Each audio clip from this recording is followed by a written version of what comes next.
Alrighty, so today we're going to talk about the other team that got eliminated in the play-in round, and that, of course, is the Portland Timbers. So the good news for the Timbers, after missing out on the playoffs the last two seasons, they're back in the playoffs. But really, do you kind of think that they were really in the playoffs in the first place? And again, there is this discussion of whether or not, if you count a team made it to the playoffs when they played it in the play-in round, especially getting eliminated in the play-in round as well. And really, for this season for the Timbers, I feel like they got the true Phil Neville experience this season.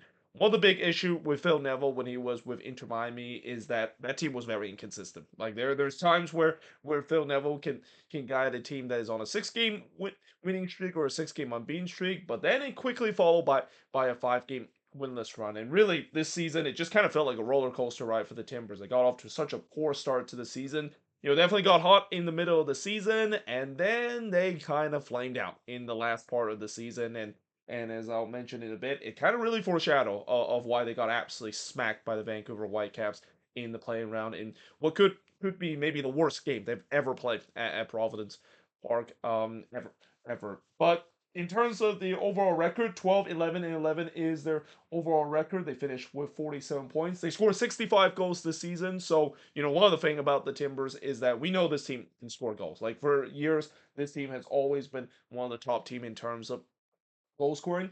The problem is keeping the goal out of the net. And this season, it's the same issue. They're still not a great defensive team. And really, that number probably could have been higher if it wasn't for Maxime Crepeau at time bailing what is pretty much at the time a non-existent back line with 56 goals conceded. And they finished with a goal differential +9. They finished ninth in the Western Conference, but unfortunately they lost to the Vancouver Whitecaps in the playing round. And yeah, like I said, that was a very ugly resort that we'll talk about a little bit more in just a bit. But looking at the last five seasons for the Portland Timbers, so we know that the last two seasons of the Timbers they barely miss out on the playoffs and really missed out on a heartbreaking fashion too, because I think one of the years they missed out on decision day as well. In fact, I think both year they missed out on decision day. But in 2023, they finished with an 11, 10, and 13 record, finished with 43 points, did not make the playoffs. And then in 2022, they finished eighth with an 11, 13, and 10 record with 46 points, also did not make the playoffs. In 2021, this was the year where they went to MLS Cup, and really this was just a huge missed opportunity kind of year, because they went all the way to MLS Cup against NYCFC. They were playing at home against NYCFC. And knowing when you look at the last couple of MLS Cup, and even going all the way back to I think 2016, there's only one team that have lost MLS Cup at home going back to 2016. Yeah, unfortunately that team is the Portland Timbers. They lost to NYCFC in that MLS Cup, and really that was a game where they just didn't look good whatsoever against NYCFC. They were maybe very fortunate the fact that they even got that game into extra time with a late goal by Felipe Mora. But still, yeah, that was a huge missed opportunity, considering, it feels like it's almost guaranteed nowadays when you play an MLS Cup at home. More times than not that the home team will win, and that trend kind of continue this year with the Galaxy winning at home for the MLS Cup. But that's got to be very disappointing if you're the Timbers being that only team in really last couple of years to not win MLS Cup in your home stadium. But in 2020, in the COVID shortened season, they finished third with an 11, 6, and 6 record and finished with 39 points. Now, that year they did win a silverware, and they are still going to be the proudest team to say that they're the only team to ever win the MLS's back tournament. But unfortunately, it was a disappointment in the playoffs. They lost to Dallas in the first round. And what's so disappointing about that is that they, along with the Sounders, are pretty much the proud owner of FC Dallas in the playoffs. So the fact that that narrative kind of come to an end, it's kind of got to be a little bit annoying. Speaking of first round exit, that happened in 2019 too. Finishing in sixth place with 14, 7, 13 record, finished with 49 points, losing RSL in the first round as well. Now, looking at the top goal scorer for this team, so knowing that this team has scored 60 plus goal, there's going to be a couple of guys that have very good number, and that of course is the case with Capacita Rodriguez with 16 goals, followed by Evander with 15 goals, Felipe Mora with 14 goals, and then you do have a little bit of a slight drop off, but still pretty good for players that are near the bottom of the top five with Anthony and Santiago Moreno with 6 goals to finish off the top five in terms of goal scored list. Top assist leader, you got Evander with 19 assists this season. I think that's the most, if I'm not mistaken, in the league. Then you got Santiago Marino with 14 assists, Jonathan Capacito Rodriguez with 7 assists, Anthony with 6 assists, and Felipe Mora rounds out the top five with 6 assists. So looking at the best win of the season, so I could have easily gone with their opening game against the Rapids where they were 4-0 up in no time in that game. Eventually won that game 4-1. And I would also gone with the Nashville resort too, because those two games are very similar, where the Timbers raced their way to a 4-0 lead after just like 25 minutes or so. But keep in mind, those games, it wasn't really kind of complete performance. You look at the Colorado game, they kind of led off in the second half, and I thought the Rapids were actually the better team in that second half. And if the scoreline wasn't like 4-0, the Rapids probably would have had a chance to beat the Timbers on opening game. And then again, the game against Nashville, Nashville was pretty much dead and buried. That was kind of like almost a mercy kind of game for the Timbers to not really just pour on the score line against a Nashville side was that is dead and buried with them being 10 man down for the remaining of the game after finding themselves 4-0 down. But instead, I'm gonna go with the game where they beat the now defending MLS Cup champion, that is the LA Galaxy. And really, I really wish this was a playoff matchup, especially in the first round, because anytime when the Portland Timbers face against the Galaxy, it is basically the absolute cinema kind of stuff that we see between both of these teams. And as I mentioned, but both of these teams are kind of very similar. Both of these teams are very lethal on the attack. On the defensive side, there are definitely a lot of question marks in terms of it. So when you have that kind of matchup, you know that you're gonna get a lot of goals, and we definitely got a lot of goals in that game. It was probably one of the best games we have seen this season. There was so many chances. It was pretty much like almost watching a FIFA Ultimate Team kind of matchup with how back and forth that game went. But ultimately, the Timbers were able to to uh to ascend that with a victory, and really kind of send a message to the rest of the league that they're really for real, because the Galaxy for the most part of the season was leading the Western Conference.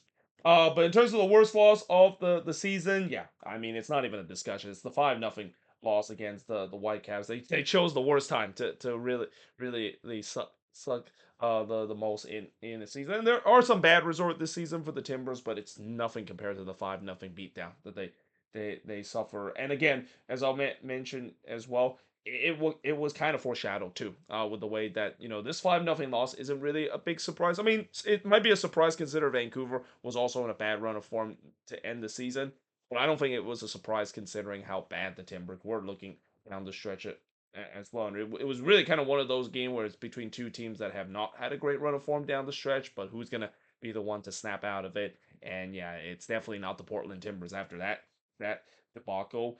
Average attendance 22,162, which is good for 11th in the league. Obviously, the attendance for the Timbers have always been strong, though. Again, ever since that what scandal that happened a couple of years ago, and not to mention tickets prices hasn't really been that reasonably good.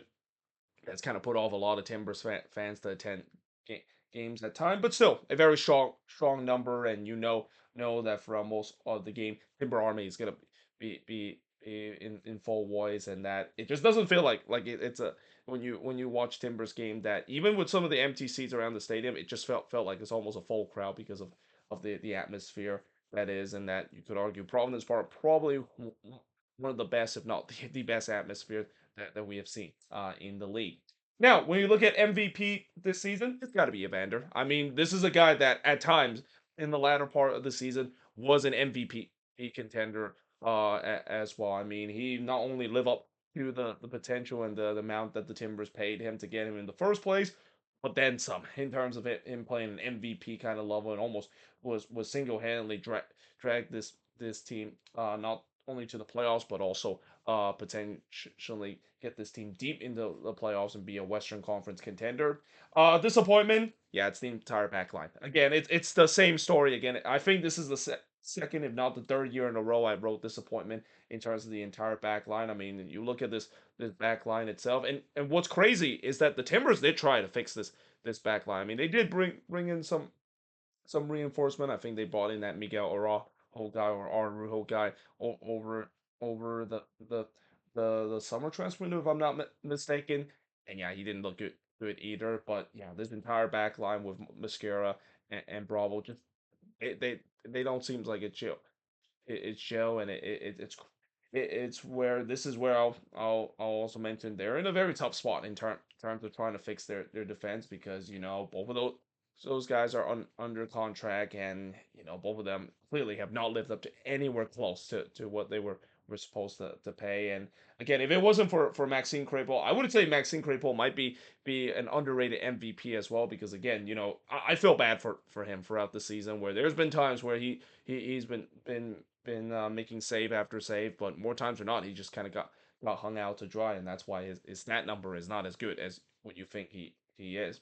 Now, in terms of young players to watch, I really couldn't think of one. I mean, this is a team that the Timbers have never been a team that is known to promote young players in their roster as well. They always tends to like to focus more on veteran presence. So yeah, I can't really think of a young player to watch. Maybe David Ayala. I mean, although I don't think David Ayala is considered to qualify in terms of that. Usually for a young player to watch, it's players that is under 22. So yeah, I can't really think of one if I'm not mistaken. But in terms of what went right for this team, again, besides the Galaxy, the Timbers were probably the most entertaining team to watch. Like I mentioned many times throughout the season, it's not a Galaxy game if there's not a lot of goals and a lot of shots that was or chances that happen in the game. It's the same for the Timbers. I mean, you look at most of the game that they play. They play a very kind of open ended kind of soccer. No matter who they of course face, they rarely play kind of a lockdown kind of a boring type of soccer that maybe some teams might do depending on circumstances, especially playing on the road that is. And because of that is the case, when you play an open brain kind of soccer like the Timbers have played, yeah, it's gonna be made a much watched TV, and especially for the neutral to watch. The front three, of course, Evander, Moreno, and Rodriguez, they were absolutely on for most of the season, especially the second half of the season. Arguably one of the best front three in the league. And then the third thing that I think went right is that I thought Providence Park started to become a bit of a fortress again. So for the last couple of years, we know that the Timbers when they play at Providence Park, they it just doesn't seem like it has that feeling as it used to be, where Providence Park used to be always a fortress. Timbers always win their home game. They would have an incredible record. But the last couple of years, it just have not been the case. They haven't been able to protect their home uh, home field relatively well. But this season, it's been much better, especially in the middle of the season. They had a stretch where they went what like 14 or 13 games on being at home. That number might be a little bit too high, but it felt like that. Like they were making Providence Park a fortress once again. It just making feel like for opponent to walk into that stadium, yeah, good luck trying to get points away from that stadium. So what went wrong for this Timber side? Well, again, as I mentioned, the defense still sucked. Not even Frepo excellent at times that saved them. And really, I just feel like it's another underwhelming season. Again, when you look at the talent that this Timber side has had, this should not be a team that should barely make it into the playoffs and and should be a team that get first round exit. This should be a team that should be contending for Western Conference crown at time, especially how good the attack is. Now, obviously, the defense really kind of held this team back, but I also would argue, Phil Neville deserves some sort of criticism as well. As I mentioned, one of the reason why Phil Neville didn't work out with Miami, and one of the big concern that Timbers fan had with Phil Neville is the fact that I don't think he's considered to be a top tier head coach, and especially a head coach that I think could lead a team to MLS Cup glory or even deep playoff run glory. I mean, he is a kind of a coach that's shown saw showing in at times with Miami very inconsistent. There's times where they're on a good run, and then when they're on a bad run, they are on a bad run for a while. And again, as I said in the beginning, it just felt like that this season too. They had a bad start to the season, then they got off to a great run of form. But then once things they start losing, yeah, they're starting to becoming in a bad run of form, and it's almost like if you're a Timbers fan, you're just hoping that you'll see a Phil Neville team that is very good at near the end of the season, and not like in the middle of the season. I mean, they're kind of another example of a team that probably peaked a little too soon before absolutely faltered near the end, and again, just kind of the reason why we saw the 5-0 beatdown. Again, it really kind of foreshadowed by a poor finish to the season. They went the last 5 game of the season winless. And you know that best win of the season I mentioned, the game between the Timbers and the Galaxy where they won 4-2, and that was the game where it really sends the message to the rest of the league that they're a contender in the Western Conference. Yeah, after that, they went winless in the last 5 games. And this is not the first time we have seen a team that have probably the best win of the season and just completely crater. I mean, we saw Cincinnati did that when they won 6-1 against Miami, and then they just never looked the same for the rest of the season. And yeah, it's kind of the same thing for the Timbers. That was kind of the peak of their moment, and then it just pretty much went into a roller coaster mode where it went down, down, and then accompanied by just an absolutely free fall that they had with that 5-0 beatdown loss to the Whitecaps. So moving forward, how is this Portland Timbers team is going to look like? So obviously, the big discussion, of course, this offseason for the Timbers is the Evander situation. It is pretty clear that Evander was not happy. I mean, he even said it near the end of the season, and I have a feeling the reason why Evander, doing that 5 game winless run leading into the playoffs, Evander was pretty much invincible. He went from a guy that was an MVP kind of caliber player to a player that just looked nothing like the player that he was. And I just wonder, is that maybe due to the fact that he was unhappy and something must have happened? Because yeah, this is a big situation that the Timbers will have to figure out, because you do not want to have a player that is unhappy and not give the effort to your team. I mean, as talented as Evander can be, if he's not putting the effort and he's showing the display pleasure playing for this team, I mean, this is a tough situation that the Timbers have to do. I mean, on one hand, you would think, well, why don't you just sell him? He is a big asset to this team. Like, selling him is not going to be easy. I mean, I know there's going to be suitors out there, especially in South America. Probably there's going to be a couple of teams in South America that is lining up to try to get Evander. But at the same time, to lose a guy that is at times playing the MVP count for kind of style, and at times is the engine for your attack, it's not a very easy thing to do, and it's going to be something that they're going to have to address this off season, and at least try to keep him happy as well heading into next year as well. And then, of course, as I mentioned about the defense, as much as I've said many times before that they need to improve their defense, I mean, in some way they kind of can't, because they are locking in these bad contract and players that clearly has underachieved on the defensive front. So yeah, because they kind of do that, they're probably in for another rough year because of it. And this is why I think, if you're the Portland Timbers, I think they're trying the same strategy as the Galaxy just did. I think the Galaxy this season, one of the things that they kind of prove in terms of winning this MLS Cup, and in some extents, I think the Columbus Crew kind of proved to, at least in the last 2 MLS Cup, you don't really need to have a top tier defense and a midfield to win MLS Cup. And this is kind of crazy to say, because I think besides those two team winning MLS Cup and those two team winning the last two MLS Cup, teams that always win MLS Cup always tends to have a very top tier defense and a great midfield as well. But again, it's just kind of show that if your attacking can overpower a team, then it of course would work out, and it kind of maybe in some way go against the philosophy of defense wins championship. It feels like the last two MLS Cup, it's all about the offense. If they prevail, it will mitigate a lot of the defensive issue. That's probably going to be the thing that the Timbers might have to do heading into the next season as well. And this is again why it's so important that they keep Evander. And if they do eventually lose him, or if he's regressed and kind of look like the player that he was in that latter part of the season, what do you do? I mean, do you maybe look to try to sign another big name replacement, which is definitely not easy to do. I mean, to replace the caliber that Evander has had, that is a huge shoe to fill. But also maybe they can look within in their squad. I mean, there are a couple of players that can play in his position. One name I think I can think of that can maybe play in that spot is Santiago Moreno. He has shown before he can play in that 10 role but before. So yeah, again, this is going to be something that they're going to have to address, and there's no doubt heading into next season, the expectation is going to continue to be high for this Timber side. This team should be a contender. I mean, especially with the good how good this team is, it should be a contender. But is it partially due to the fact that they're gonna also have to fix the issue with the defensive part, and also Kuhn will not really kind of continue the biggest problem that he's been having in his coaching career in MLS, which is when he's hot, he can guide the team to great success, but when it's cold, yeah, this team can go on a very bad run of form and end up maybe even not making the playoffs if that were the case heading next season for this Timber side.